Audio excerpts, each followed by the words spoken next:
सबसे पहला हिस्टोरियन है कोपरनिकस। कोपरनिकस ने ये बताया था कि हमारा जो सोलर सिस्टम है, ठीक है, उसमें अर्थ अपने ही एक्सिस पे रोटेट करती है, ठीक है, और सन के चारों तरफ रिवॉल्व करती है।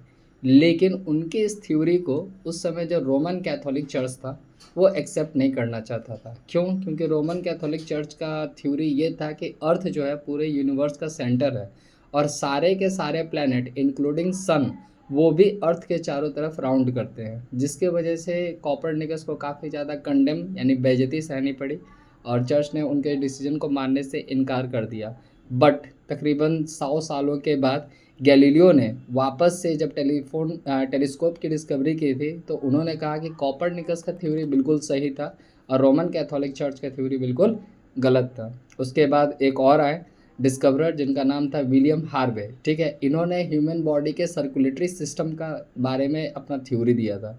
उन्होंने कहा था कि हमारे बॉडी में जो सर्कुलेटरी सिस्टम है वो पूरी तरह से ब्लड के ऊपर बेस्ड है, ठीक है। ब्लड जो है हमारे हार्ट से स्टार्ट होता है और बॉडी के पूरे पार्ट में ट्रांसफ़र होता है, सर्कुलेट होता है। उसके बाद आए कैपलर जो कि एक जर्मन फिलोसोफर थे, ठीक है। उन्होंने भी यही बतलाया कि जो कॉपरनिकस का जो थ्योरी था, जैसे कॉपरनिकस ने क्या बोला था कि हमारे सोलर सिस्टम में, ठीक है, सन के चारों तरफ अर्थ मूव करता है।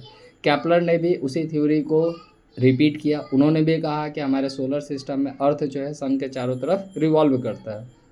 फिर आए सर आइजैक न्यूटन, ठीक है। उन्होंने कैपलर की थ्योरी को थोड़ा सा प्रमोट किया और उन्होंने सारे के सारे जो सेलेस्टियल बॉडीज़ हैं जो यूनिवर्स में रहते हैं, उन्होंने ये बोला कि जैसे अर्थ सन के चारों तरफ राउंड करता है, ठीक है, तो इसके पीछे कुछ ना कुछ ग्रेविटेशनल फोर्स है। ठीक उसी तरह हमारे यूनिवर्स में जितने भी सेलेस्टियल बॉडी हैं वो भी एक दूसरे के बीच में ग्रेविटेशनल फोर्स के कारण एक प्रॉपर डिस्टेंस में, एक प्रॉपर ऑर्बिट में रन करता है। इसके बाद भी बहुत सारे इन्वेंशन हुए जैसे microscope, telescope, thermometer, marine compass, इन सारी चीज़ों की डिस्कवरी हुई थी।